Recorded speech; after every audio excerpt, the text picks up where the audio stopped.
আসসালামু আলাইকুম সকলকে। তো আজকে আমরা বোটানি 10 নম্বর চ্যাপ্টারের উপরে তৃতীয় ক্লাস করব। তো আজকে যে জিনিসটা দিয়ে শুরু করব সেটা হচ্ছে স্ত্রী গ্যামেটোফিটের বিকাশ। ওই জিনিসটা নিয়ে আসলে আমরা মেনলি আলোচনা করবো যে স্ত্রী গ্যামেটোফিটটা কিভাবে তৈরি হয়, স্ত্রী গ্যামেটোফাইটের বিকাশ, সেটা নিয়ে আজকে আমরা আলোচনা করব। স্ত্রী গ্যামেটোফাইটের বিকাশ বা পরিস্ফুটন বা পরিস্ফুটন, এটা নিয়ে মিলে আজকে আমরা আলোচনা করব। তো স্ত্রী গ্যামেটোফাইটের প্রথম কোষ কোনটি? তো স্ত্রী গ্যামেটোফাইটের প্রথম কোষ, এই জিনিসটার প্রথম কোষ হচ্ছে স্ত্রী রেণু। এটা কি? এটা হচ্ছে স্ত্রী রেণুটা হচ্ছে এটার প্রথম কোষ। এবার একটা কথা বলি, এই স্ত্রী রেণুটাই আলটিমেটলি বিভাজিত হতে হতে আলটিমেটলি আমাদের স্ত্রী গ্যামেটোফাইট তৈরি করবে। তার মানে এই স্ত্রী রেণু থেকে আলটিমেটলি আমরা লাস্টে পাবো স্ত্রী গ্যামেটোফাইট। স্ত্রী গ্যামেটোফাইট, স্ত্রী গ্যামেটোফাইট বলতে বোঝাইতেছে কি, আমাদের এই যে ডিম্বাণু, তারপর সহকারী কোষ, প্রতিপাদক কোষ, সেকেন্ডারি নিউক্লিয়াস, সবগুলো মিলে যে গঠন তাকে বলা হয় অ্যাকচুয়ালি স্ত্রী গ্যামেটোফাইট। আচ্ছা, তাহলে এই স্ত্রী গ্যামেটোফাইটকে আরেকটা নামে ডাকা হয়। স্ত্রী গ্যামেটোফাইটকে আরেকটা কি নামে ডাকা হয়? এটাকে বলা হয় এমব্রায়োসেক। এটাকে কি বলা হয়? এটাকে বলা হয় এমব্রায়োসেক বা ভ্রূণথলি বা ভ্রূণথলি বা কি, বা ভ্রূণথলি। তাহলে স্ত্রী গ্যামেটোফাইটকে আরেকটা নামে রাখা হয় কি, এমব্রায়োস্যাক বা ভ্রূণথলি। তা আমরা ওই দিন পড়ছিলাম কিন্তু ভ্রূণথলিতে কি কি থাকে, হ্যাঁ আগের ক্লাসে আমরা পড়ে আসছি। তো এখন এই ভ্রূণথলিটার গঠন তিন প্রকার। এই ভ্রূণথলির গঠন কয় প্রকার? তিন প্রকার। তিন প্রকার কি কি? একটা হচ্ছে মনস্পরিক, একটা হচ্ছে বাইস্পরিক, আর একটা হচ্ছে টেট্রাস্পরিক। তাহলে কি বলতেছি, একটা হচ্ছে মনস্পরিক, মনস্পরিক, বাইস্পরিক, আর হচ্ছে আমাদের টেট্রাস্পরিক। টেট্রাস্পরিক। তাহলে বলতেছি এই ভ্রূণথলির গঠন তিন প্রকার। কি কি? মনস্পরিক, বাইস্পরিক, টেট্রাস্পরিক। এখন দেখো, মনো মানে এক, মনো মানে এক, তার মানে একটা মাত্র স্ত্রী রেণু থেকে ভ্রূণথলি গঠন হয়। তার মানে এখানে যে ভ্রূণথলিটা তৈরি হবে মনস্পরিক, এখানে কি হয়, একটা স্ত্রী রেণু থেকে এই একটা স্ত্রী রেণু বিভাজিত হতে হতে আলটিমেটলি আমাদের এই ভ্রূণথলিটা তৈরি করবে। আলটিমেটলি আমাদের ভ্রূণথলিটা তৈরি করবে। তাহলে 22 পরিকে কি হয়? 22 পরিকে হচ্ছে দুইটা স্ত্রী রেণু মিলে আমাদের ভ্রূণথলি গঠন করে, আমাদের ভ্রূণথলি গঠন করে। তাহলে টেট্রাস পরিকে কি হয়? চারটা স্ত্রী রেণু মিলে, চারটা স্ত্রী রেণু মিলে আমাদের এই ভ্রূণথলিটা গঠন করবে, আমাদের ভ্রূণথলিটার গঠন করবে। তাহলে জিনিসটা কত ইজি না? কি, মনস্পরিক, বাইস্পরিক, টেট্রাস্পরিক।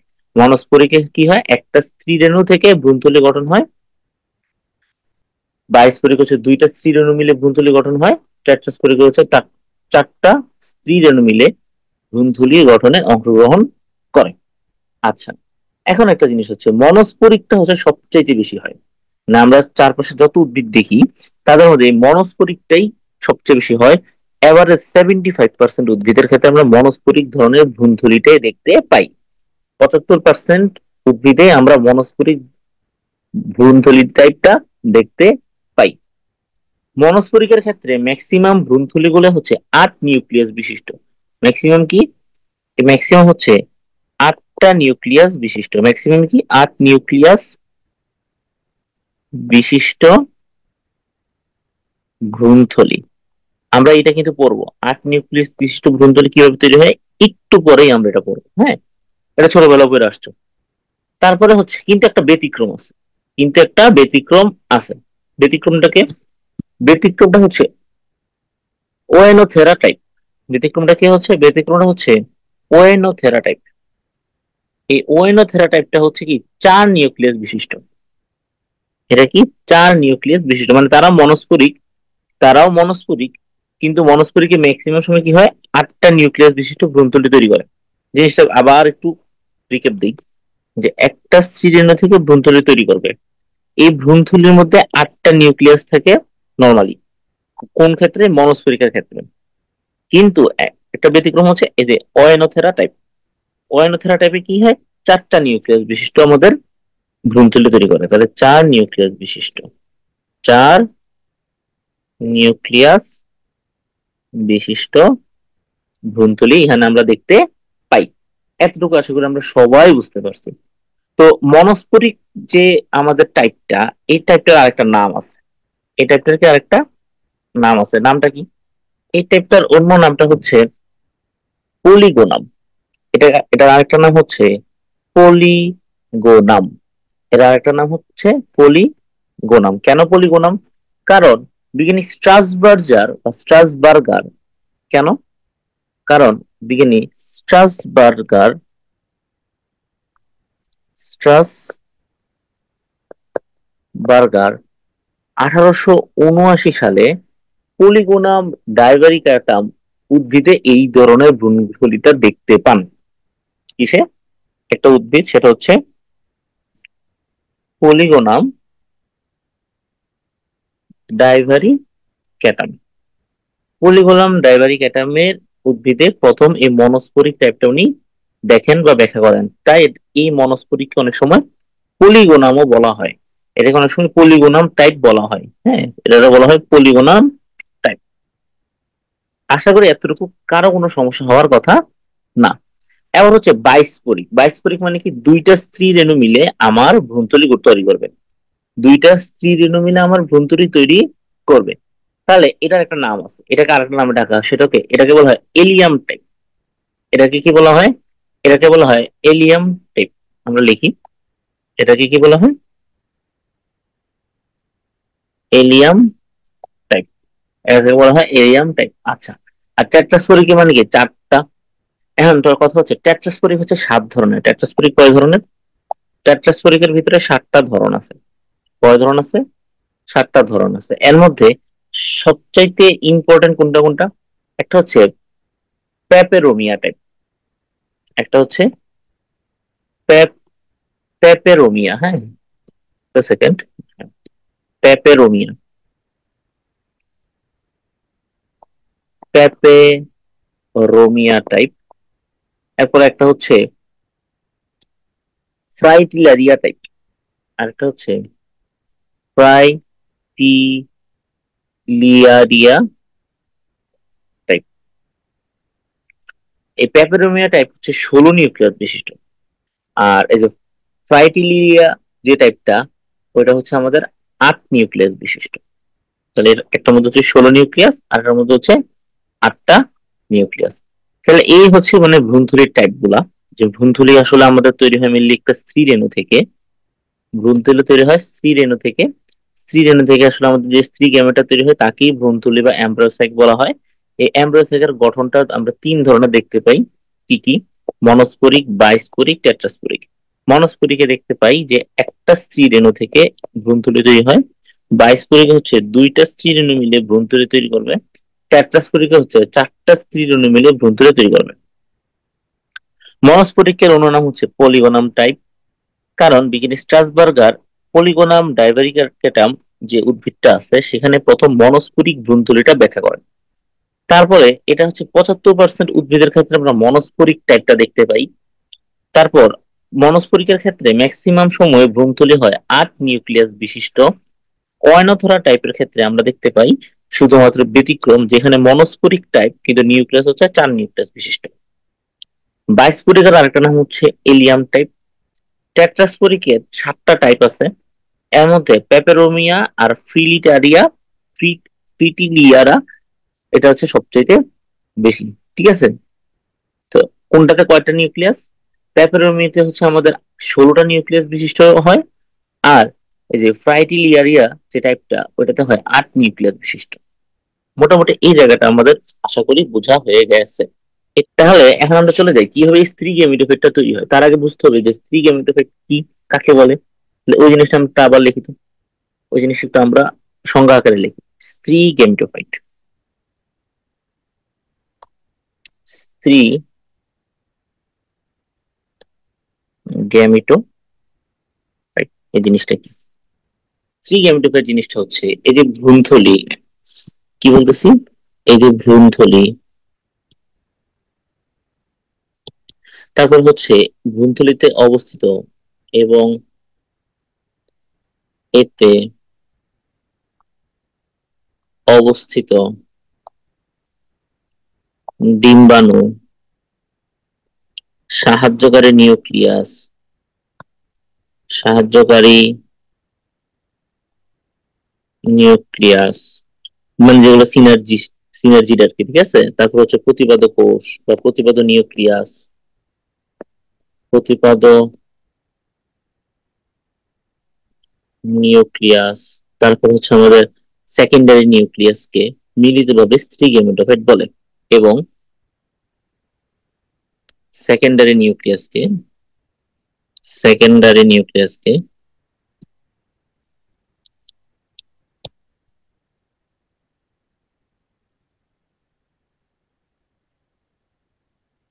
মিলিতভাবে সেকেন্ডারি নিউক্লিয়াসকে মিলিতভাবে আমাদের কি বলা হচ্ছে, স্ত্রী গেমেটোফাইট বলে, স্ত্রী গেমেটোফাইট বলে। আচ্ছা, স্ত্রী গেমেটোফাইটের উৎপত্তি হয় কোথায়? স্ত্রী গেমেটোফাইটের উৎপত্তিটা হয় ডিম্বকের ভিতরে। কোথায়? ডিম্বকের ভেতরে। কোথায় উৎপত্তি হয়? ডিম্বকের ভিতরে। আর স্ত্রী গেমেটোফাইট স্পোরোফাইটের উপর নির্ভরশীল, এটা মনে রাখতে হবে যে স্ত্রী গেমেটোফাইট কি, এটা স্পোরোফাইটের উপর নির্ভরশীল, এটা স্পোরোফাইটের উপর নির্ভরশীল। ওকে, ফাইন। এখন কথা হচ্ছে স্ত্রী গেমেটোফাইটটা তৈরি হয় কিভাবে, এই জিনিসটা আমাদের জানার প্রয়োজন। কিভাবে স্ত্রী গেমেটোফাইট তৈরি হয়? তাহলে স্ত্রী গেমেটোফাইট সৃষ্টি, স্ত্রী গ্যামেটোফাইট সৃষ্টি। আচ্ছা, প্রথমত কি হয়, ওই যে স্ত্রী রেণু মাতৃকোষটা থাকে, আমি জাস্ট একটাবার আগে একটা ছবির মতো দেখাই জিনিসটা। প্রথমত হয় কি, এই চিন্তা করি আমাদের মনে করো স্ত্রী রেণু মাতৃকোষটা আছে এখানে আমাদের, এই জায়গাটাতে আমাদের স্ত্রী রেণু মাতৃকোষটা আছে, হ্যাঁ, এই যে স্ত্রী রেণু মাতৃকোষ। আর চারপাশে অন্যান্য কোষ আছে। আমি যদি এখানে এভাবে এভাবে একে দেখাই,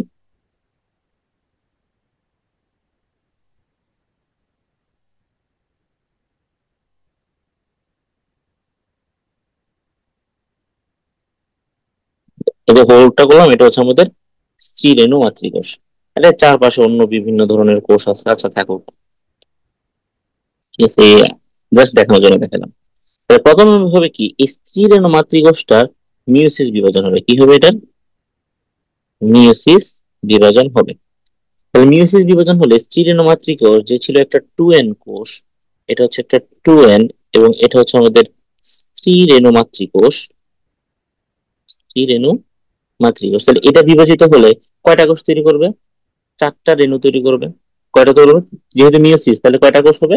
চারটা কোষ হবে। তাহলে এখান থেকে চারটা কোষ তৈরি করতেছে, চারটা স্ত্রী রেণু, হ্যাপ্লয়েড স্ত্রী রেণু তৈরি করতেছে। তাহলে এখান থেকে কি তৈরি করবে আমাদের? চারটা হ্যাপ্লয়েড স্ত্রী রেণু তৈরি করবে, হ্যাঁ। আমি গঠনটা যদি একটু দেখানোর চেষ্টা করি।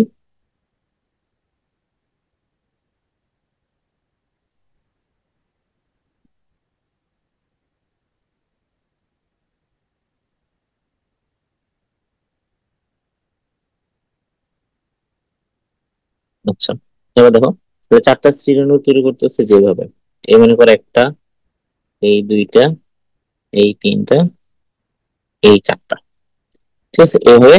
তাহলে চারটা স্ত্রী রেণু তৈরি করলো, চারটা স্ত্রী রেণু তৈরি করলো। এই যে একটা, দুইটা, তিনটা, চারটা। তাহলে সবাই কেমন? সবাই হচ্ছে হ্যাপ্লয়েড। সবাই কেমন? সবাই হ্যাপ্লয়েড। আর সবাই, যে সবাই হ্যাপ্লয়েড,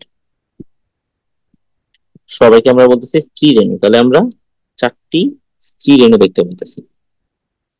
ফাইন, খুব ভালো কথা। এখন আমি এই জিনিসটাকে একটু নিচে নিয়ে আসি।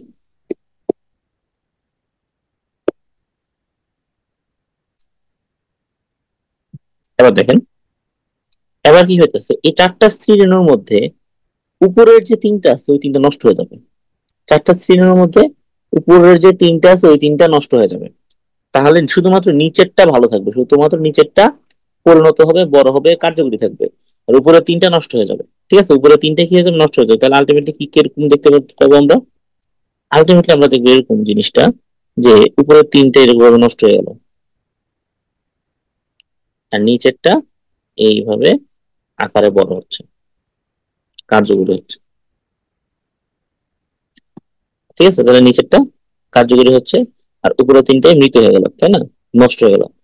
তাহলে তিনটি নষ্ট স্ত্রী রেণুগুলা, তাই না? আর এটা হচ্ছে আমাদের কার্যকরী বা কর্মক্ষম স্ত্রী রেণু। এতটুকু আশা করি কারো কোনো সমস্যা হওয়ার কথা না। যে একটা স্ত্রী রেণু মাতৃকোষ ছিল, সেই মিয়োসিসের মাধ্যমে চারটা স্ত্রী রেণু তৈরি করলো, নিচেরটা বাদে উপরে তিনটা নষ্ট হয়ে গেল, শেষ। এবার কি হবে, এই জিনিসটা হওয়ার পর এবার এই যে আমাদের স্ত্রী রেণুর ভিতরে যে নিউক্লিয়াসটা আছে, এই যে ভিতরে যে নিউক্লিয়াসটা আছে, নিউক্লিয়াসটা এখন বিভাজিত হবে। নিউক্লিয়াসটা এখন বিভাজিত হবে, বিভাজিত হয়ে কয়টা তৈরি করবে, দুইটা নিউক্লিয়াস তৈরি করবে। তাহলে দুইটা নিউক্লিয়াস তৈরি করে কি করবে, এই স্ত্রী রেণু ভিতরে দুই পাশে দুইটা নিউক্লিয়াস চলে যাবে। তাহলে আলটিমেটলি কিরকম করবে দেখাই, ওকে জিনিসটা অনেকটা এরকম। ঠিক আছে, জাস্ট বোঝানোর জন্য।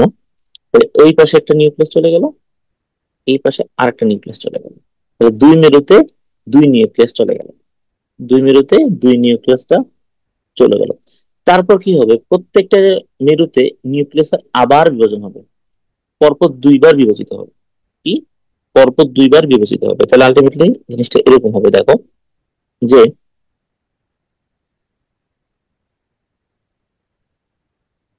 হুম, তাহলে আলটিমেটলি দেখো, ওই পাশে দুইবার যদি বিভাজিত হয় তাহলে টোটাল চারটা নিউক্লিয়াস তৈরি হবে, এই পাশে টোটাল চারটা নিউক্লিয়াস তৈরি হবে। ফাইন। ঠিক আছে, প্রথমে দুইটা দুইটা, তারপর আরো দুইটা দুইটা। ঠিক আছে, প্রথমে মানে একটার থেকে, প্রথমে এই যে এই একটা থেকে দুইটা হবে, তারপর ওই দুইটা থেকে আরো দুইটা হবে। তাহলে টোটাল কয়টা হলো, চারটা। এই পাশে সেম, প্রথম একটা থেকে দুইটা হলো, তারপরে প্রত্যেকটা থেকে আরো দুইটা দুইটা করে টোটাল চারটা তৈরি করলো। তাহলে টোটাল কয়টা নিউক্লিয়াস হলো, আটটা নিউক্লিয়াস হলো। টোটাল কয়টা হলো, আটটা নিউক্লিয়াস হলো। হওয়ার পর এখন এই নিউক্লিয়াস গুলা কিন্তু কি করে, দেখো তার চারপাশের কিছু পরিমাণ সাইটোপ্লাজমটা নাই। নিউক্লিয়াস গুলো কি করে, তার চারপাশের কিছু পরিমাণ সাইটোপ্লাজম গুলোকে তার সাথে নেয়। ঠিক আছে, আলটিমেটলি এগুলো এক ধরনের কোষও বলা যায়। মনে করো এই যে নিউক্লিয়াস, নিউক্লিয়াস গুলো দেখো, তার চারপাশে কিছু পরিমাণ সাইটোপ্লাজমকে সাথে নিয়ে একটা আবৃত মানে আবরণ তৈরি করা আছে, কিন্তু ওকে চাইলে কোষও বলা যায়। আচ্ছা, এবার কি হবে, প্রতি মেরু থেকে এটা একটা মেরু, এটা একটা মেরু, এটা একটা মেরু, দুই মেরু থেকে একটা একটা নিউক্লিয়াস মাঝখানে আসবে। দুই মেরু থেকে একটা একটা নিউক্লিয়াস মাঝখানে আসবে, তাহলে কেমন হবে দেখো, জিনিসটা আলটিমেটলি এরকম হচ্ছে। দেখো, মাঝখানে দুইটা নিউক্লিয়াস আসছে, মাঝখানে দুইটা নিউক্লিয়াস আসছে। তাহলে ও আর অপর পাশে তিনটা তিনটা করে নিউক্লিয়াস থাকলো। তাহলে এই একটা নিউক্লিয়াস, এই আর একটা নিউক্লিয়াস, এই আর একটা নিউক্লিয়াস, এই পাশেও তিনটা, একটা, দুইটা, তিনটা। ঠিক আছে, তাহলে মাঝখানে আসলো আমাদের, তাই না, আর দুই পাশে মেরুতে নিউক্লিয়াস থাকলো। এবার কি হয়, এই দুইটা নিউক্লিয়াস একত্রে ফিউজ হয়ে যাবে, পরস্পরের সাথে মিলিত হয়ে যাবে।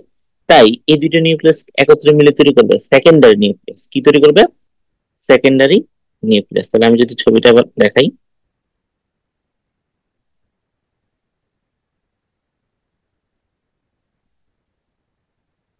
আচ্ছা তাহলে দেখাচ্ছি।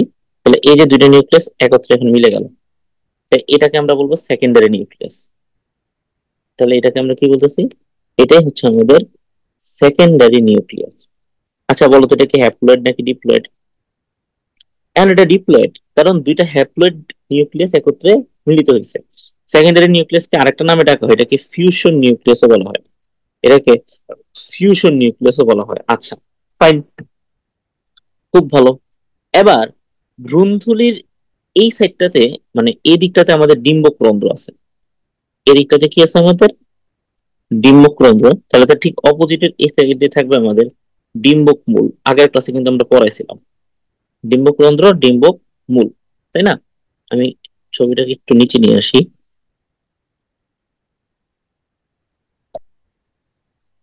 হ্যাঁ,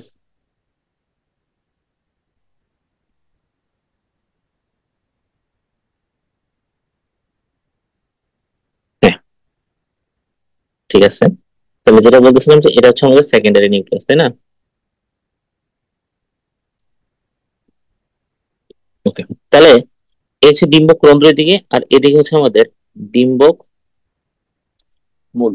তাহলে এক পাশে হচ্ছে ডিম্বক রন্ধ্র, আর এক পাশে হচ্ছে ডিম্বক মূল। এবার কি হচ্ছে দেখেন, যে পাশে ডিম্বক রন্ধ্র আছে ওইদিকে তিনটা নিউক্লিয়াস আছে না? ওইদিকে তিনটা নিউক্লিয়াস আছে। তাহলে এদিকের যে এই যে তিনটা নিউক্লিয়াস, এদিকের এই যে তিনটা নিউক্লিয়াস দেখেন, এই তিনটা নিউক্লিয়াসকে একত্রে বলা হবে গর্ভ যন্ত্র বা ডিম্বাণু যন্ত্র বা এগ অ্যাপারেটাস। তাহলে এই তিনটাকে একত্রে বলা হবে কি? গর্ভ যন্ত্র বা ডিম্বাণু যন্ত্র বা এগ অ্যাপারেটাস বা এগ অ্যাপারেটাস। আচ্ছা, এন্ড এই গর্ভযন্ত্রের এখানের মাঝখানের যে কোষটা, মাঝখানের যে নিউক্লিয়াসটা ওইটা বড় হয় আকারে, দেখছো? And ওই বড়টা আসলে ডিম্বাণু। এই বড়টা আসলে কি? ডিম্বাণু। আর সাথের যে দুইটা আছে ওই দুইটাকে বলা হয় সহকারী কোষ বা সিনার্জিট। ওই দুইটাকে বলা হয় সাহায্যকারী নিউক্লিয়াস, সাহায্যকারী নিউক্লিয়াস বা সিনার্জিট বা সিনার্জিট। আর অপর পাশের যে মানে যে আমাদের তিনটা নিউক্লিয়াস আছে ওই তিনটাকে একত্রে কি বলা হয়? ওই তিনটাকে একত্রে বলা হয় প্রতিপাদ কোষ বা প্রতিপাদ নিউক্লিয়াস। তাহলে এই তিনটাকে বলা হবে কি? এই তিনটাকে বলা হবে প্রতিপাদ কোষ বা প্রতিপাদ নিউক্লিয়াস। তাহলে প্রতিপাদ নিউক্লিয়াস বা প্রতিপাদ কোষটা কোন দিকে থাকে? ডিম্বক মূলের দিকে থাকে। আর ডিম্বক রন্ধ্রের দিকে থাকে আমাদের ডিম্বাণু। মাঝখানে থাকে তিনটা কোষ, তিনটা নিউক্লিয়াস বা কোষ আছে। এর মাঝখানে একটা ডিম্বাণু, তার পাশে দুইটা সাহায্যকারী কোষ বা সাহায্যকারী নিউক্লিয়াস বা সিনার্জিট। তাহলে আলটিমেটলি আমাদের পূর্ণাঙ্গ ভ্রূণথলিটা তৈরি হয়ে গেল। তাহলে আলটিমেটলি দেখো, এবার দেখো এখানে টোটাল কয়টা কয়টা কোষ মানে ছিল, বা কয়টা নিউক্লিয়াস দেখো তো? আটটা নিউক্লিয়াস না? তাহলে আট নিউক্লিয়াস বিশিষ্ট, আট নিউক্লিয়াস বিশিষ্ট ভ্রূণথলি। এখন আমারে বলো তো, এই ভ্রূণথলিটা তৈরি হয়েছে কয়টা স্ত্রী রেণু থেকে? উপরের দিকে তাকাও, একটা মাত্র স্ত্রী রেণু থেকে আট নিউক্লিয়াস বিশিষ্ট ভ্রূণথলি তৈরি হয়েছে। তো একটা স্ত্রী রেণু থেকে তৈরি হয়, তার মানে এটা কি? এটা হচ্ছে একটা মনস্পরিক। একটু আগে বললাম না? তাহলে এটা মনস্পরিক ভ্রূণথলি, এটা একটা মনস্পরিক ভ্রূণথলি। তাহলে আলটিমেটলি আমাদের এই জিনিসটা, থ্রি গ্যামেটোফাইট কিভাবে তৈরি হলো, ডিম্বাণুটা কিভাবে তৈরি হলো সেটা আমরা দেখতে পেলাম। এরা প্রত্যেকটা নিউক্লিয়াস কিন্তু হ্যাপ্লয়েড, শুধুমাত্র সেকেন্ডারি যে নিউক্লিয়াস এটা ডিপ্লয়েড। আশা করি এতটুকু জিনিস আমাদের শেষ। আমাদের এরই মাধ্যমে স্ত্রী গ্যামেটোফাইট শেষ। তারপর হচ্ছে স্ত্রী গ্যামেটোফাইটের বিকাশটাও শেষ। আমরা নেক্সট টপিক হচ্ছে নিষেক। এখন আমরা শুরু করব নিষেক। স্ত্রী গ্যামেটোফাইট তৈরি হলো, পুং গ্যামেটোফাইটও তৈরি হয়েছে। আমরা প্রথম ক্লাসে পুং গ্যামেটোফাইটটা দেখলাম, তারপর আজকে স্ত্রী গ্যামেটোফাইট দেখলাম, মানে শুক্রাণু ডিম্বাণু কিন্তু তৈরি হলো। এখন আমাদের দরকার কি? নিষেক। এখন আমাদের কি দরকার? নিষেক। তাহলে নিষেক কাকে বলে? সবার প্রথমে এই প্রশ্ন যে নিষেক কি? নিষেক, নিষেকের ইংলিশ হচ্ছে ফার্টিলাইজেশন। ফার্টিলাইজেশন, ফার্টিলাইজেশন বা নিষেক জিনিসটা হচ্ছে অপেক্ষাকৃত বড়, অপেক্ষাকৃত বড় ও নিশ্চল স্ত্রী গ্যামিটের সাথে, নিশ্চল স্ত্রী গ্যামিটের সাথে ছোট ও সচল পুং গ্যামিটের, সচল পুং গ্যামিটের যৌন মিলনকে, যৌন মিলনকে নিষেক ক্রিয়া বা নিষেক বা গর্ভধান বা ফার্টিলাইজেশন বলে। তার মানে এটাকে বলা হয় নিষেক বা ফার্টিলাইজেশন বা নিষেক ক্রিয়া, বা বলা হয় কি? নিষেক ক্রিয়া, বা এটাকে অনেক সময় বলা হয় গর্ভধান। তাহলে নিষেক বা ফার্টিলাইজেশন কি? নিষেক বা ফার্টিলাইজেশন হচ্ছে মেনলি একটা সিম্পল জিনিসটা বোঝো, শুক্রাণুর সাথে ডিম্বাণুর যে মিলন, এটাকে বলা হয় ফার্টিলাইজেশন। ঠিক আছে, এই যে ডিম্বাণু আর এই হচ্ছে শুক্রাণু। ডিম্বাণুটা কি অপেক্ষাকৃত বড় হয়, আকারে বড় হয় এবং মোটামুটি নিশ্চল হয়। ঠিক আছে, আর শুক্রাণু হচ্ছে অপেক্ষাকৃত ছোট এবং সাঁতার করতে পারে, মানে কি সে সচল। তাহলে এই যে তাদের মিলন হয়, তাদের মিলন হয় নিউক্লিয়াসে। শুক্রাণু নিউক্লিয়াসটা ভিতরে ঢুকাই দেয়, শুক্রাণু লেজ বাদে পুরোটাই ভিতরে প্রবেশ করে, করলে আলটিমেটলি তাদের নিউক্লিয়াসের যে ফিউশন হয়, ওটাকে আমরা বলতেছি ফার্টিলাইজেশন বা নিষেক ক্রিয়া বা গর্ভধান বা নিষেক। আশা করি এতটুকু ছোট জিনিস আমরা বুঝতে পারছি। তাহলে এখন নিষেকের পূর্বে একটা শর্ত আছে, মানে নিষেক হইতে হলে তার আগে পরাগায়ন হইতে হবেই। নিষেকের আগে কি হইতে হবে? পরাগায়নের হইতে হবে। তাহলে নিষেকের পূর্ব শর্ত হচ্ছে, পূর্ব শর্ত কি? পরাগায়ন। নিষেকের পূর্ব শর্ত হচ্ছে পরাগায়ন। ক্লিয়ার? নিষেকের পূর্ব শর্ত কি? পরাগায়ন। তাই আমাদের পরাগায়ন জিনিসটাকে জানতে হবে। তাই আমাদের পরাগায়ন জানতে হবে, কারণ পরাগায়ন ছাড়া কিন্তু নিষেক হবে হবে না। পরাগায়ন হবে, তারপরে যায় নিষেক হবে। ঠিক আছে, তাহলে পরাগায়ন নিষেকের জন্য পরাগায়ন প্রয়োজন। নিষেকের আগে পরাগায়ন। পরাগায়ন কি না, ক্লাস 9 10 কিন্তু আমরা পড়ে আসছি, তাই না? তবে আবার পড়ি, তার আগে একটা জিনিস বলি। প্রায় 2.5 লক্ষ পুষ্পক উদ্ভিদ পাওয়া গেছে। কত? প্রায় 2.5 লক্ষ, 2.5 লক্ষ পুষ্পক উদ্ভিদ পাওয়া গেছে। পুষ্পক পুষ্পক উদ্ভিদ পাওয়া গেছে। তো এদের মধ্যে 85% উদ্ভিদের যে পরাগায়নটা আছে, সেটা নির্ভর করে পতঙ্গের উপরে বা অন্য কোনো প্রাণীর উপরে। সেটা নির্ভর করে পতঙ্গ বা অন্য প্রাণীর উপরে বা অন্য প্রাণীর উপর। তাহলে উদ্ভিদের পরাগায়নটা কিন্তু ম্যাক্সিমালি নির্ভর করে কি? পতঙ্গের উপর বা অন্য কোনো প্রাণীর উপর। আচ্ছা ঠিক আছে, তাহলে পরাগায়নটা দেখা যায় কাদের কাদের মধ্যে? নর্মালি সকল নগ্নবীজি আবৃতবীজির মধ্যে কিন্তু আমরা পরাগায়ন দেখতে পাই। তাহলে কি বলছি? পরাগায়নটা দেখতে পাই কোথায়? সকল নগ্নবীজি এবং আবৃতবীজিতে। সকল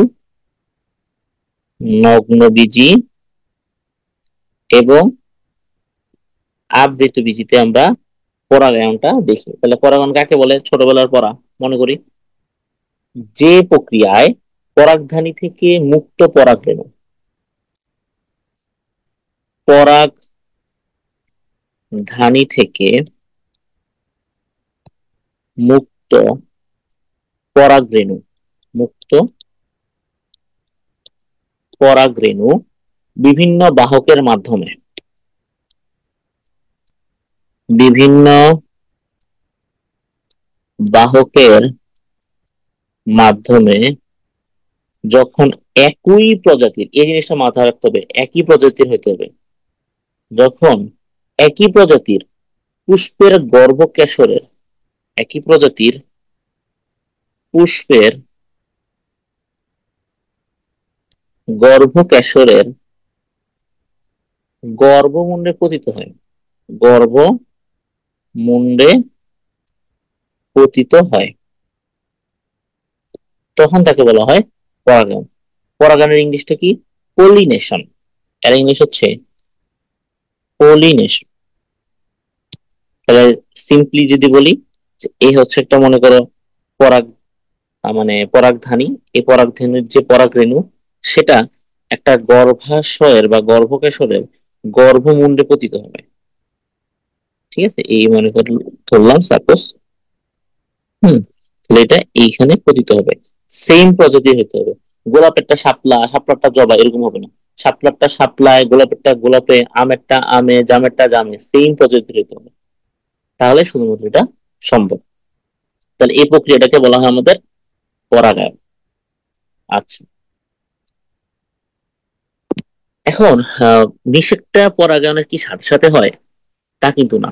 এই যে এখানে এসে পড়লো পরাগরেণুটা, এখানে এসে পড়লো, পড়লে কি সাথে সাথে কাজ হয়ে যাবে? উত্তর হচ্ছে না। এখানে অনেক জিনিস আছে। এখানে ধরো কয়েকটা স্টেপস হবে, কয়েকটা স্টেপ থাকবে, স্টেপ গুলো আমরা এখন পড়বো। স্টেপ গুলো এখন আমরা পড়বো যে কিভাবে নিষেকটা সম্পন্ন হয়, ঠিক আছে? নিষিক্তকরণ প্রক্রিয়া,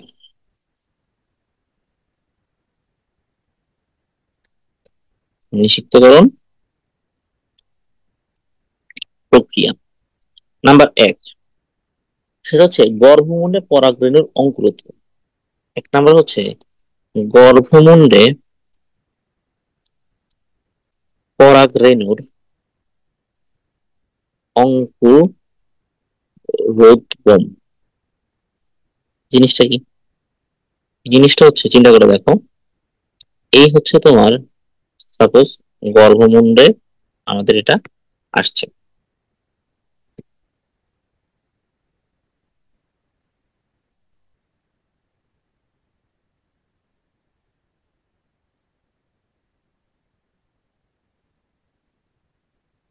মাঝখানে আমাদের ডিম্বকের জায়গাটা আছে, তাই না? এখানে চারপাশে বিভিন্ন কোষ টোষ তো আছেই। এই দিক দিয়ে আমাদের মনে করে যে ডিম্বাণু আছে এখানে মাঝখানে, এদিক দিয়ে ডিম্বক রন্ধ্র আছে, হ্যাঁ। আচ্ছা, এদিক দিয়ে সহকারী নিউক্লিয়াস, সেকেন্ডারি নিউক্লিয়াস, এই যে প্রতিরোধক কোষ। আচ্ছা, তাহলে প্রথমত পরাগরেণুটা এখানে এসে পড়লো, অনেকগুলো পরাগরেণু পড়বে। এখন পরাগরেণু পড়ার পর পরাগরেণুটা কি হবে? প্রথমত সে শনাক্ত করবে। প্রথমত কি করবে? সবার প্রথমে কাজ হচ্ছে শনাক্ত করা। শনাক্ত করা মানে কি? প্রজাতি, স্বপ্রজাতি শনাক্ত করবে, যে সে তার নিজের প্রজাতি কিনা।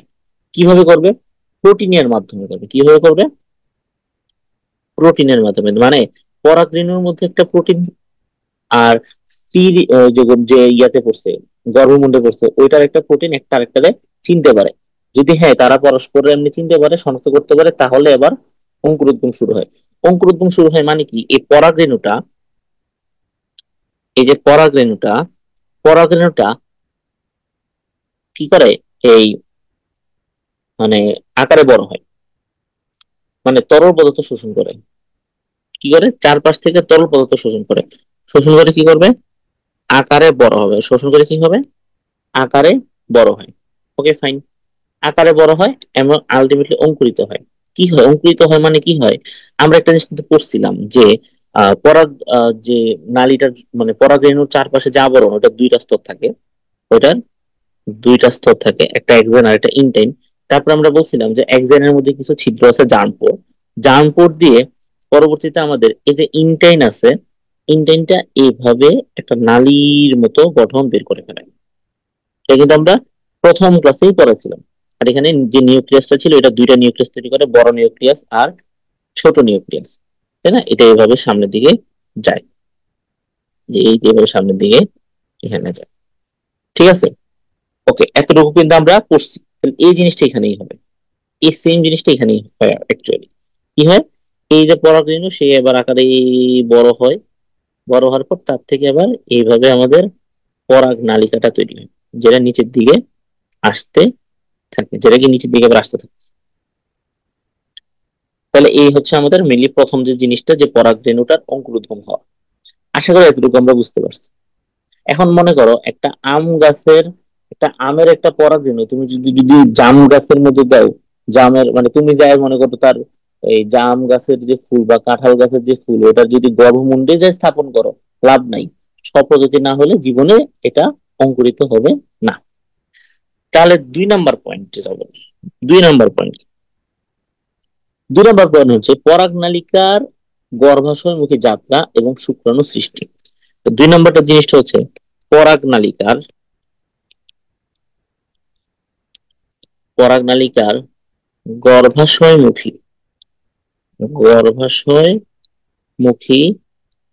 যাত্রা ও শুক্রাণু সৃষ্টি, ও শুক্রাণু সৃষ্টি। তার মানে কি হয় এখানে মিলে দেখো, এই যে পরাগনালিকাটা আছে এটা সামনের দিকে যাবে, পরাগনালিকাটা সামনের দিকে আসতে থাকবে এবং এটার ভিতরে কিন্তু আমরা জানি যে একটা বড় নিউক্লিয়াস আছে আর একটা ছোট নিউক্লিয়াস আছে। এখন এই যে পরাগনালিকাটা সামনে যাবে, কিভাবে সামনে যাবে?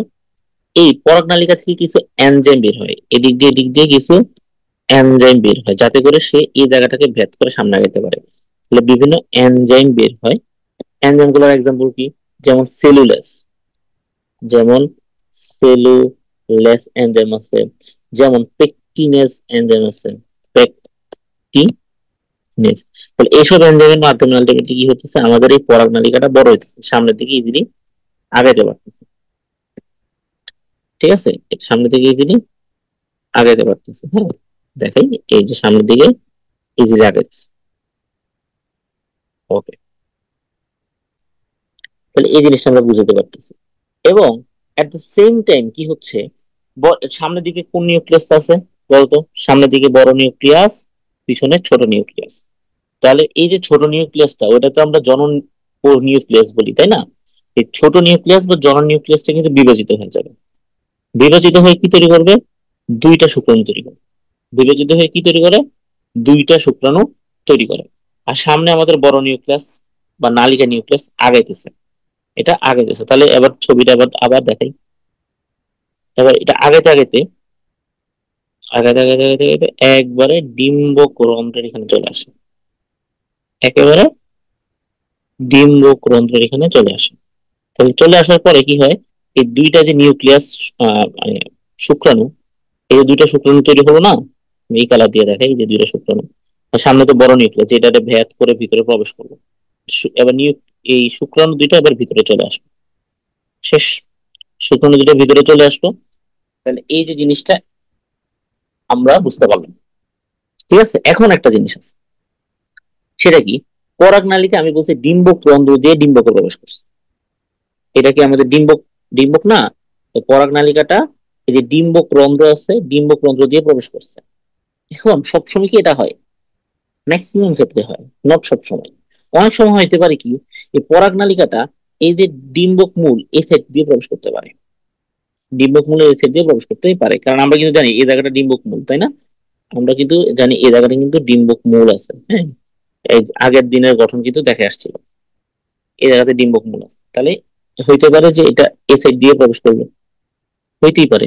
বা হইতে পারে যে কোনো একটা ত্বক দিয়ে যদি প্রবেশ করে, যে কোনো একটা ত্বকের দিয়ে ত্বকটাকে ভেদ করে প্রবেশ করতে পারে, কারণ তার মধ্যে থেকে বিভিন্ন রাসায়নিক পদার্থ বের হয়, রাসায়নিক পদার্থ আলটিমেটলি এটাকে ভেদ করে প্রবেশ করতে পারে। ঠিক আছে, তাহলে এখন এই যেখান থেকে একটা জিনিস জানতে হবে, যে যদি পরাগনালী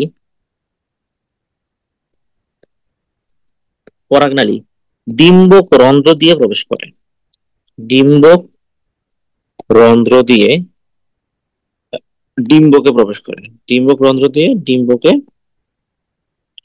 প্রবেশ করে, তাহলে ওই জিনিসটাকে বলা হয় পোরোগ্যামি। ওই জিনিসটাকে বলা হয় পোরোগ্যামি। ওই জিনিসটাকে বলা হয় কি? পোরোগ্যামি। আচ্ছা, এবার যদি এমন হয় যে এটা না কইরা কি করলো, ডিম্বক মূল দিয়ে প্রবেশ করলো, তার মানে পরাগনালিকাটা ডিম্বক মূল দিয়ে প্রবেশ করলো, কি করলো? ডিম্বক মূল। আচ্ছা, ডিম্বক মূলের একটা নাম আছে, আমরা জানি ক্যালাজা। কি আছে? ক্যালাজা। তখন তাকে আমরা আমরা কি বলি? তখন আমরা বলি ক্যালাজোগ্যামি। তখন আমরা বলি ক্যালাজোগ্যামি।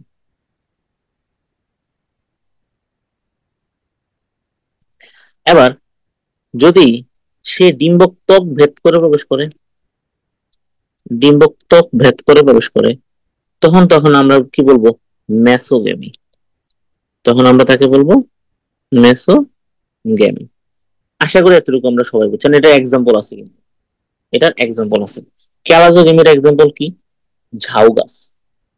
ঝাউ, ঝাউ গাছ যাকে বলা হয় ক্যাসুয়ারিনা, ক্যাসুয়ারিনা বা ঝাউ।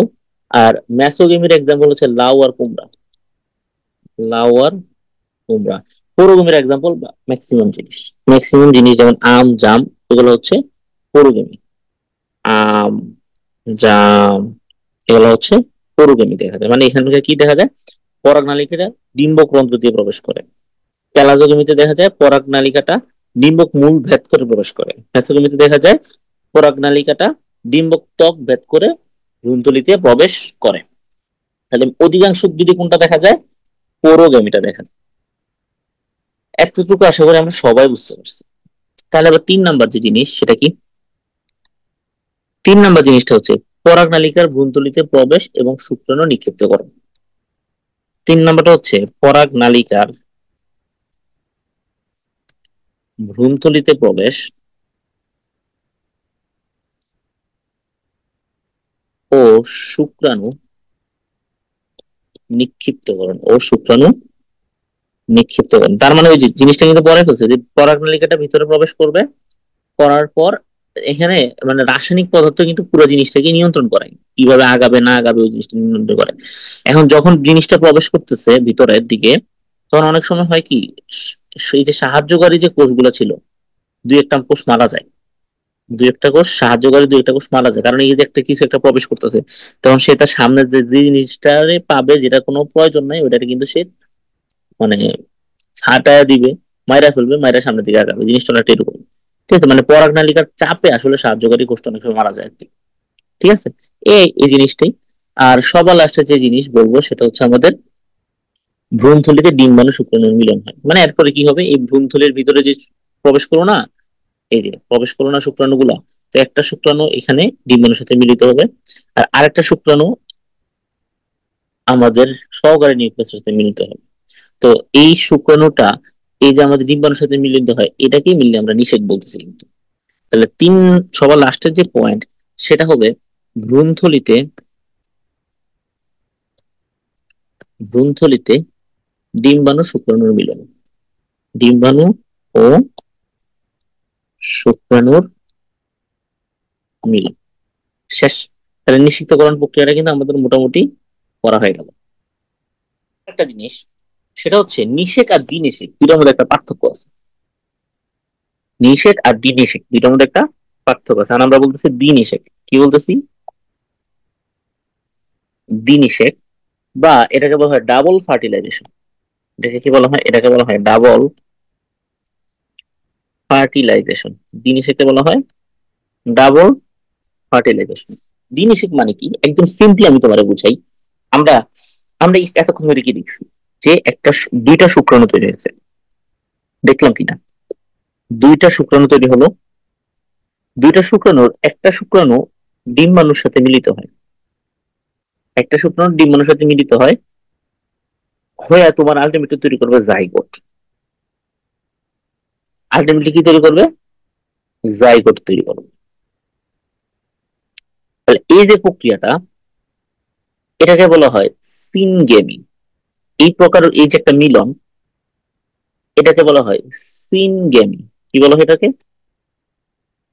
সিনগেমি। এই ধরনের মিলনকে বলা হয় সিনগেমি, আর এটাকে বলা হয় মিলে নিষেক।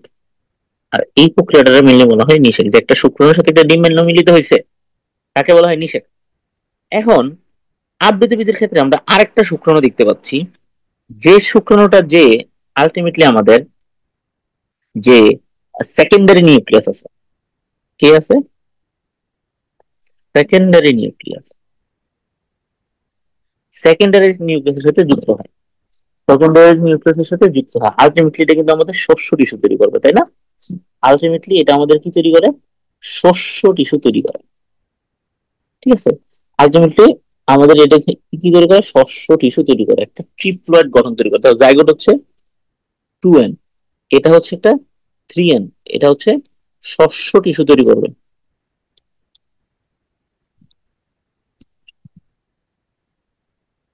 শস্য টিস্যু, বা যাকে অনেক সময় অ্যান্ডোস্পার্ম বলা হয় আর কি। তো এটাকে, এই ধরনের মিলনকে বলা হয় ত্রিমিলন। এই ধরনের মিলনকে বলা হয় ত্রিমিলন বা ট্রিপল ফিউশন।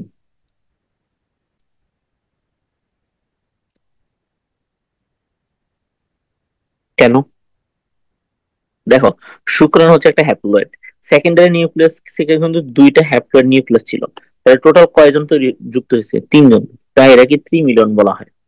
আচ্ছা, এখন এই যে পুরা জিনিসটা, এই যে পুরা জিনিসটাকে একসাথে বলা হয় দ্বিনিষেক। পুরা জিনিসটাকে একসাথে বলা হয় দ্বিনিষেক।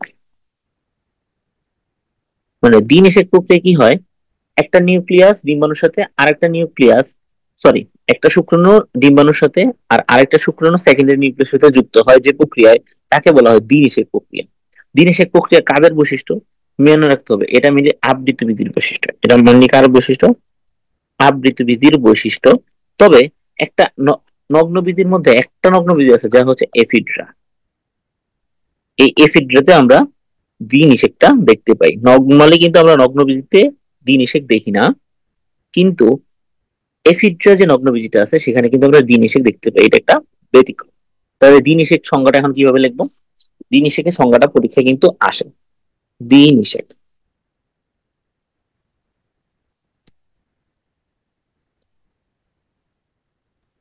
দ্বিনিষেক প্রক্রিয়া কি বলতেছি, যে একই ডিম্বাণুর সাথে একটি পুংগ্যামিটের মিলন, মানে একই সময়ে, হ্যাঁ, একই সময়ে ডিম্বাণুর সাথে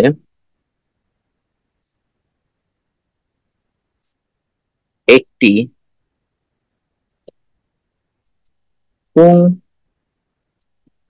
পুংগ্যামিটের মিলন ও সেকেন্ডারি নিউক্লিয়াসের সাথে ও সেকেন্ডারি নিউক্লিয়াসের সাথে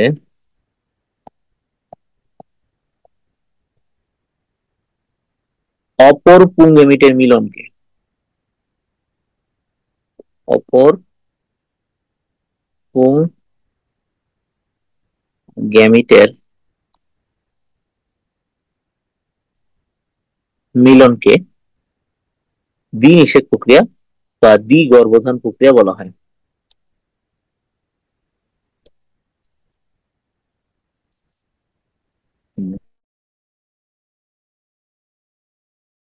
প্রক্রিয়া বলে। তো আমরা দ্বিনিষেক আর নিষেক জিনিসটা বুঝতে পারছি, দুইটা পার্থক্যটা আমরা করতে পারবো। এখন নিষেকের পরিণত কি, আফটার ইফেক্টটা কি? তাহলে নিষেকের পরিণতি, নিষেক হইছে, নিষেক শেষ, তাহলে নিষেকের পরিণতি কি হবে, এই জিনিসটা এমসিকিউর জন্য অনেক ইম্পর্টেন্ট। নিষেকের পরিণতি, এই যে গর্ভা, প্রথম একদম সিম্পল জিনিসটা থেকে আসি। প্রথম হচ্ছে, এক নম্বর হচ্ছে ভ্রূণের পরিস্ফুটন হয়। এক নম্বর কি হয়, ভ্রূণের পরিস্ফুটন। ভ্রূণের পরিস্ফুটন মানে হচ্ছে এই যে জাইগোটটা তৈরি হলো, এই জাইগোটটা বিভাজিত হতে থাকবে। জাইগোটটা প্রথমে কিছুদিন সুপ্ত অবস্থায় থাকবে, প্রজাতি ভেদে একটা নির্দিষ্ট সময় সে সুপ্ত অবস্থা থাকে। তারপরে তার মধ্যে বিভাজন শুরু হয়। কোন ধরনের বিভাজন, অবশ্যই মাইটোসিস। এবং আলটিমেটলি সে একটা পূর্ণাঙ্গ ভ্রূণ তৈরি করবে।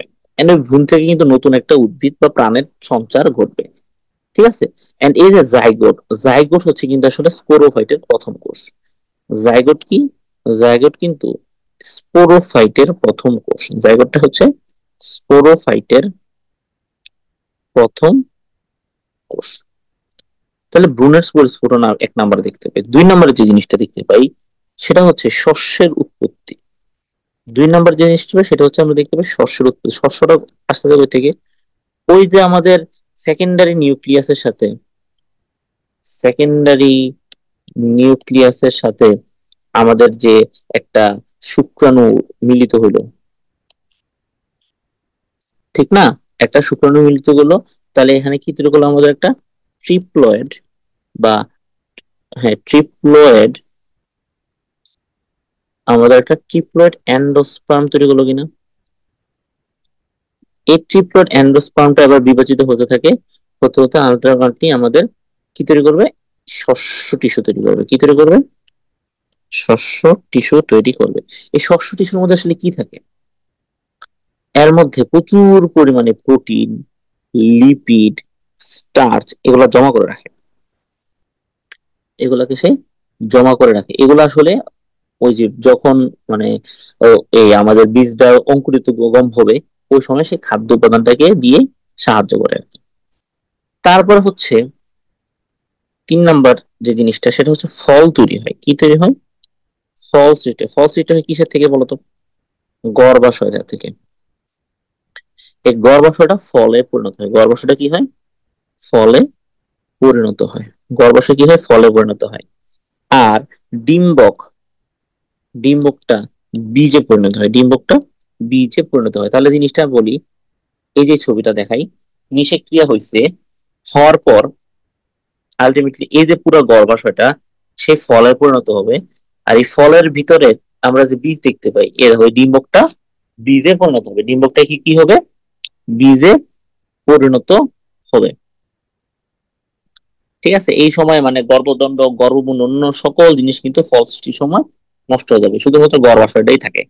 শুধুমাত্র গর্ভাশয়টাই কাজ করে আমাদের মেইনলি। ঠিক আছে, এতটুকু আশা করি আমরা বুঝতে পারছি। এতটুকু তো কারো কোনো সমস্যা থাকার কথা না। ওকে, ঠিক আছে। আচ্ছা, একটা জিনিস বলি, এই যে ফল সৃষ্টি হয়, ফল সৃষ্টি হওয়ার উদ্দেশ্য কি? এই যে ফল সৃষ্টি হচ্ছে, ফল কি করে আসলে? ফল কি করে, তার ভিতরে যে বীজ আছে ওই বীজটাকে সে পুষ্টি দেয়, ওই বীজটাকে সে পুষ্টি দেয় এবং বীজের বিস্তার ঘটানোর কাজ করে সে, এবং এর মাধ্যমে বীজের বিস্তার ঘটায়, বীজের বিস্তার ঘটায়। যেমন একটা যে চিন্তা করো, তুমি আপেল খাও, হ্যাঁ, কাশ্মীর থেকে তুমি আপেল আনছো, এখন আপেলটা খাওয়ার পর আপেলের বীজ পাইছো না, এখন যদি তুমি মানে ঠিক মতো যত্ন নিতে পারো, ওই বীজ থেকে কিন্তু নতুন আর একটা আপেল গাছ তুমি তৈরি করতে পারতেছো রোপণ করে। তাহলে ওই কাশ্মীর থেকে ওই বীজটাকে তুমি আনছো কার মাধ্যমে? আপেলের মাধ্যমে তো। কারণ আপেল যে ফলটা, ফলের ভিতরে তুমি কিন্তু বীজটা পাইতেছো। আশা করি সিম্পল এক্সাম্পলটা দিয়ে তুমি এই জিনিসটা বুঝতে পারছো। তাহলে ফল তৈরির মেইন উদ্দেশ্য হচ্ছে বীজের বিস্তার ঘটানো, বীজের বিস্তার ঘটানো।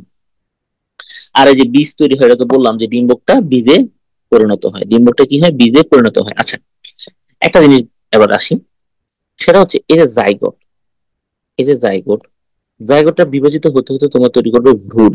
কি তৈরি করে? ভ্রূণ। একটা ভ্রূণের কয়টা অংশ থাকে?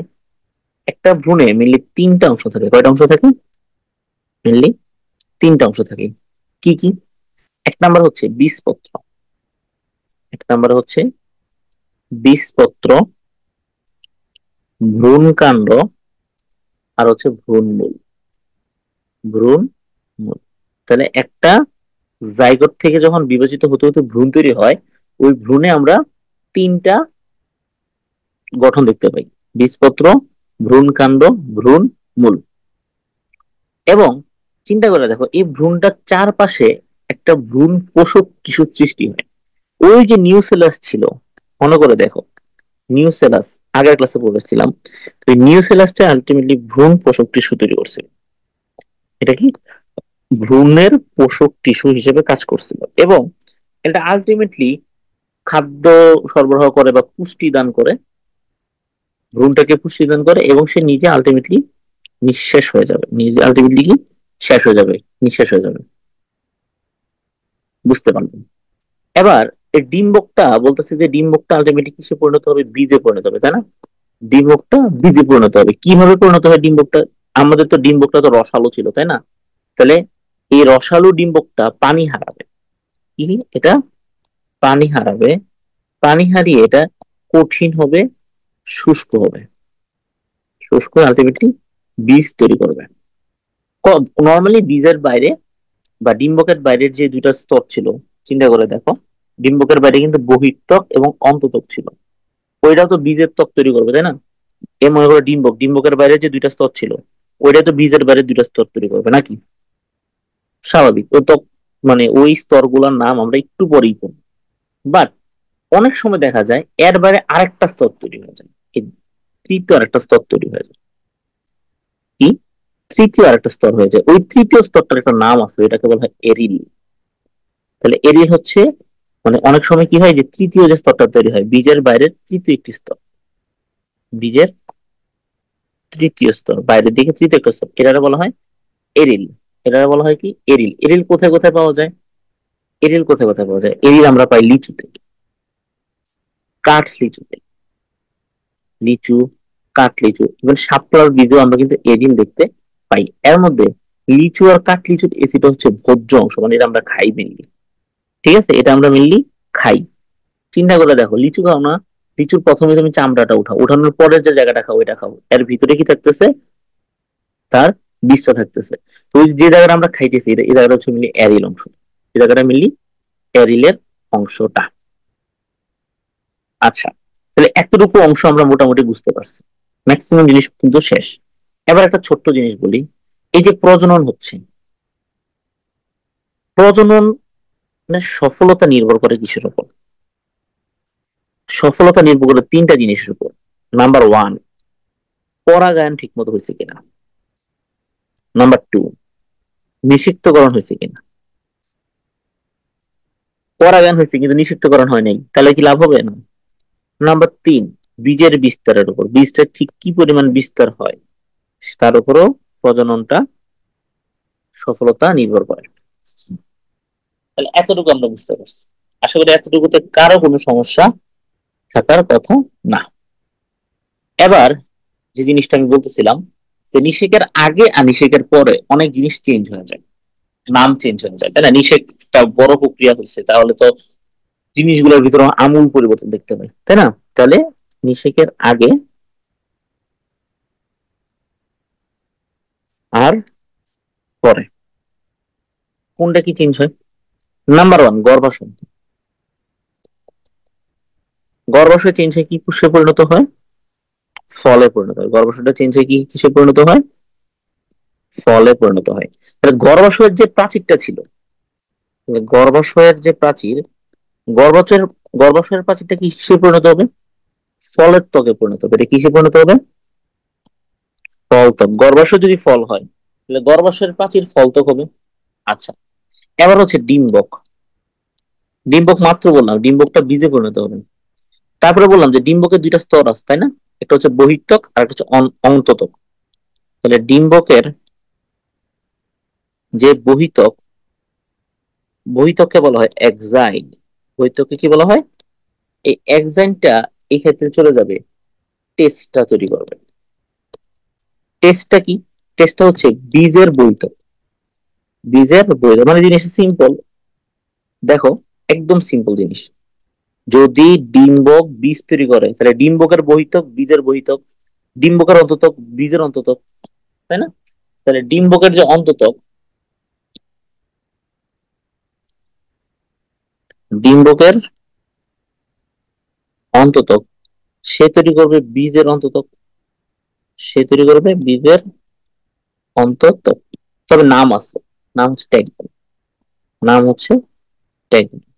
এখন এমসিকিউর জন্য একটা একটা জিনিস মনে রাখবে, সেটা হচ্ছে টেস্ট এক্সাম। টেস্ট এক্সাম কেন মনে রাখবো? কথাটা দেখো, এক্সাইন টেস্টটাতে পরিণত হয়, এক্সাইন টেস্টে পরিণত হয়। এমসিকিউ তো এরকম আসবে যে টিমবুকের বহিঃত্বক নিষেকের পরে কোনটিতে পরিণত হয়, টেস্টা ট্যাগমেন্ট এরকম অপশন দিয়ে দিবে। তখন যদি তুমি কনফিউশনে না পড়ো, তাই আমি জিনিসটা বললাম। আচ্ছা, তারপরে হচ্ছে নিউসেলাস।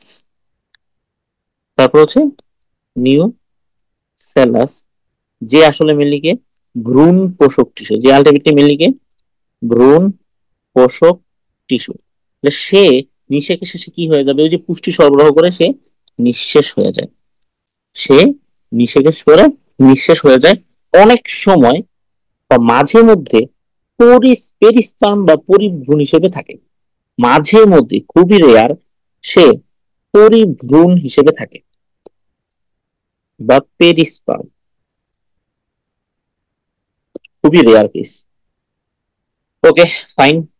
তারপর আমরা চলে যাই, ডিম্বাণুটা কিসে পরিণত হয়? ডিম্বকের ভিতরে যে ডিম্বাণু থাকে, ডিম্বাণুটা কিসে পরিণত হয়? ডিম্বাণুটা তো ভ্রূণে তৈরি হয়, তাই না? ডিম্বাণু থেকে তো আলটিমেটলি জাইগোট তৈরি হবে, সেখান থেকে ভ্রূণ তৈরি হবে। এটা সেকেন্ডারি নিউক্লিয়াস। সেকেন্ডারি নিউক্লিয়াস থেকে কি তৈরি হবে? অ্যান্ডোস্পার্ম বা শস্য। এখান থেকে মিলে কি তৈরি হচ্ছে আমাদের? অ্যান্ডোস্পার্ম বা শস্য। আচ্ছা, এরপরে যে সহকারী কোষ, প্রতিপাদক কোষ, তাই না? এই যে সহকারী কোষ, এই যে প্রতিপাদক কোষ, এদের কি হয়? এরা হচ্ছে নষ্ট হয়ে যায়। এরা নষ্ট হয়ে যায়। আচ্ছা, তারপর হচ্ছে এবার বাকি জিনিসগুলো একদম সহজ সহজ। ডিম্বকের যে রন্ধ্রটা ছিল ওইটা আলটিমেটলি হবে বীজ রন্ধ্র। ওটা আলটিমেটলি হলো বীজের রন্ধ্র। ডিম্বকের যে নাভি, ডিম্বক নাভি, ওইটাও কিসে পরিণত হবে? ওইটা হবে হাইলাম বা বীজের নাভি। ওটা হবে হাইলাম বা বীজ নাভি। তারপর ফিউনিকুলাস,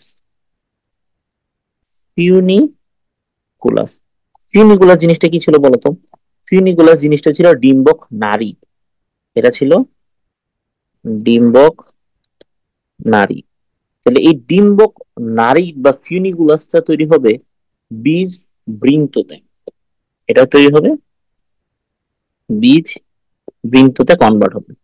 আর এই যে ডিম্বক মূলটা ছিল, ডিম্বক মূল, ওইটা আসলে নষ্ট হয়ে যাবে, অথবা মাঝে মাঝে বীজ তৈরি করতে পারে, বাট ম্যাক্সিমাম ক্ষেত্রে নষ্ট হয়ে যায়। তাহলে এই যে নিষেকের আগে আর পরে যে চেঞ্জটা, এটা কিন্তু এমসিকিউর জন্য অনেক ইম্পর্টেন্ট। নিষেকের আগে গর্ভাশয় ছিল, নিষেকের পরে সে ফলে পরিণত হয়। গর্ভাশয় প্রাচীরটা ফলত্বকে, ডিম্বকটা বীজে, ডিম্বকের বহিতক বীজের বহিতক, ডিম্বকের অন্ততক বীজের অন্ততক।